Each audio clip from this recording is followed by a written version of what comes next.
സവർണറിൽ മാത്രമല്ല ദലിതരിലും വച്ചുകൊടുത്തു എന്നുള്ളതാണ് നമ്മൾ മനസ്സിലാക്കേണ്ട ഒരു കാര്യം. ഇപ്പോ വരുമാന പരിധി 2.5 ലക്ഷമായിട്ട് മാറ്റിയപ്പോ എന്റെ മക്കൾക്ക് ഏതായാലും കഴിഞ്ഞ 2 വർഷമായ 3 വർഷം അവർ പ്ലസ് ടു പഠിക്കുന്നവരെ അത് കിട്ടിയിട്ടില്ല. അതായത് ഞാൻ ക്രീമി ലെയറിൽ പെട്ട് പുറത്തായ ഒരു ദലിതനാണ്. ഇത് നമ്മൾ കഴിഞ്ഞ പറയാം എന്നത് മനസ്സിലാക്കിയ ദലിത് ഉദ്യോഗസ്ഥരോ അല്ലെങ്കിൽ ദലിതരിലെ സമ്പത്ത് നേടിയവരോ കാര്യമായി ഇല്ല എന്നുള്ളതാണ് നമ്മുടെ മുന്നിലുള്ള വലിയൊരു പ്രശ്നമേഖല എന്ന് പറയുന്നത്. ഇപ്പോ ക്രീമി ലെയർ നടപ്പായി കഴിഞ്ഞു. പക്ഷെ അതിന്റെ പേര് ക്രീമി ലെയർ നടപ്പിലാക്കി ഇത്ര സാമ്പത്തിക സമ്മർദ്ദത്തിന് പുറത്താക്കി.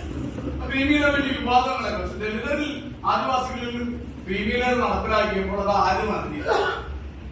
വളരെ തന്ത്രപൂർവ്വം നടപ്പിലാക്കിയെന്നുള്ളതാണ്. അത് കേന്ദ്ര ഗവൺമെന്റും കേരള ഗവൺമെന്റും തത്വത്തിൽ യാതൊരു വ്യത്യാസമില്ല. രണ്ടും അത്യന്ത ഒരു ഉദ്യോഗസ്ഥ ദുഷ്പ്രഭുത്വത്തിനകത്താണ് നമ്മൾ ജീവിക്കുന്നത്. ഒരു കാര്യം ഞാൻ പറയും, ഞാനും ഉപരിവിന്റെ പോകും. ഞങ്ങൾ കാലങ്ങളായിട്ട് ഗവേഷക ഫെലോഷിപ്പിന് വേണ്ടി സംബന്ധിച്ച് ആരും അതിലാണ് ഞങ്ങൾ പരിചയപ്പെടുന്നത്. 2003 ഈ ഗവേഷക ഫെലോഷിപ്പ് അത് ലഭിച്ചതിന്റെ അത് ലഭിക്കുന്നതായിട്ട് ബന്ധപ്പെട്ട് ഇപ്പൊ എന്റെ സുഹൃത്തുക്കൾ പറഞ്ഞു തിരുവനന്തപുരത്ത് വന്ന് എംഫിലിന് ചേർന്നുണ്ട് 6000 രൂപ.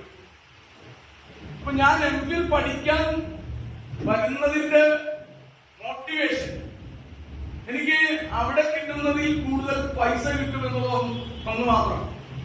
അതൊരു അവകാശം എന്ന നിലയ്ക്ക് നമുക്ക് തന്നപ്പോൾ അതിലേക്ക് വരികയും സ്വാഭാവികമായും എംഫിൽ പിന്നെ എന്നെ സംബന്ധിച്ചിടത്തോളം ഈ ഒരു പൈസ ഗവൺമെന്റ് പ്രൊവൈഡ് ചെയ്തില്ലായിരുന്നുവെങ്കിൽ പഠിക്കാൻ യാതൊരു സാധ്യതയും ഇല്ലാത്ത PhD ചെയ്യുമായിരുന്നില്ലാത്തതാണ്.